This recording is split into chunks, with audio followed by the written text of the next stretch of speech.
Good evening tonight from South Florida, where this evening as we traveled through Miami, you can see it everywhere. Families, store owners boarding up, getting supplies, and in many places searching for gas. This is a monster storm, and the new track just out shows a Category 4 slamming into this city and all of South Florida and then moving right up the state. Already a deadly and devastating path across the Caribbean. Just listen to the winds tonight. That is Irma tearing across the island of Anguilla, a Category 5 storm right now, winds of 175 miles an hour. On the island of Barbuda, nearly every building and home damaged or destroyed. And as we come on the air tonight, Irma is now plowing into Turks and Caicos, the most dangerous side of this hurricane, hitting there. This evening, a hurricane watch is now officially in place right here in South Florida. Are the buildings ready? The windows, the cranes across this city? But first, ABC's Lindsay Janis leads us off with the devastating images already. She's in San Juan, Puerto Rico tonight.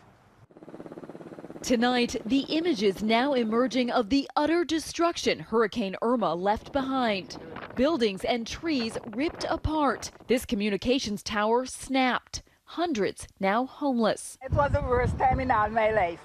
And I would not want to see another hurricane like this again. Barbuda's prime minister telling ABC News it's as if a bomb was dropped on the tiny island, one of the first hit. Well, my main concern right now is how we're going to survive after this. St. Martin next in Irma's crosshairs. Shipping containers tossed like toys, boats crashing together. At least 14 now dead in the storm zone, including 16-year-old Xander Venezia, drowning in rough surf off the Barbados coast. Irma's death toll expected to rise and scores more injured.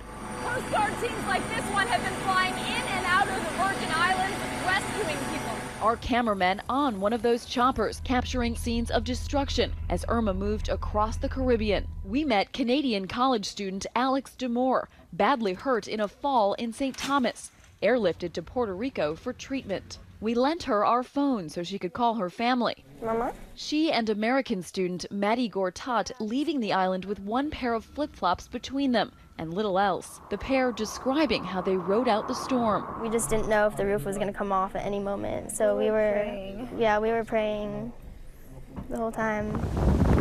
Irma now moving in on the Turks and Caicos Islands, large portions of them at an elevation of less than 10 feet. The storm surge could be double that. I'm anxious about the storm. I've never been through a hurricane. California firefighter Josh Livingston there celebrating his birthday, now hunkered down and bracing for a Category 5 monster. We've been watching some of the destruction on the other islands. You're kind of waiting for it to hit this island. And Lindsay Janis joins us now from San Juan. And Lindsay, nearly 1 million people without power, hundreds of thousands without water tonight. And you were saying that authorities told you it could be months before power is restored there?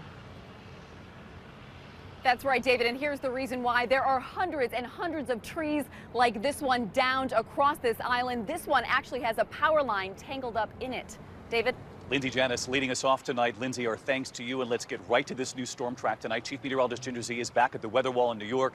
And Ginger, you've been studying this new shift in the track late today. What does it now mean for the U.S.? It could mean catastrophe, David, especially for southeast Florida. Let me take you straight through this storm. Hurricane Irma still a Category 5 over the Turks and Caicos. It'll go tonight. Southern Bahamas as we go through Friday. Then it's Friday into Saturday, where it's just south of Florida. And it goes into the Keys early Sunday morning, 5 a.m. Sunday. Places like Key Largo, Homestead, and Miami feeling the surge, feeling the ridiculously strong winds. And up just west of Savannah, between Orlando and Melbourne, through the day on Sunday into Monday, it will keep going north as a strong Category 1 and then tropical storm. This cone now involves Indiana and Ohio. The storm surge watch goes from Jupiter Inlet over to Bonita Beach. The Keys are included. You've got hurricane watches for all of South Florida, as you said. And one note, we stopped the time here at Sunday afternoon, Miami Beach, with a wind gust of 127, David.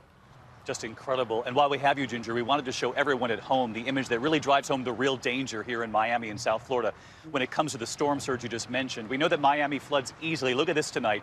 If you had a 3-foot storm surge, those areas in yellow would be underwater. A storm surge higher than 3 feet, and watch this, the areas in red go completely under. And that's why they're so concerned here in Miami tonight, Ginger. Authorities are trying to get the warnings out. Water is one of the most powerful things, and this doesn't even take into account high tide. High tide happens just after midnight and just after noon. This could take that surge of 5 to 10 and make it 8 to 13 very easily. Hi everyone, George Stephanopoulos here. Thanks for checking out the ABC News YouTube channel. If you'd like to get more videos, show highlights, and watch live event coverage, click on the right over here to subscribe to our channel, and don't forget to download the ABC News app for breaking news alerts. Thanks for watching.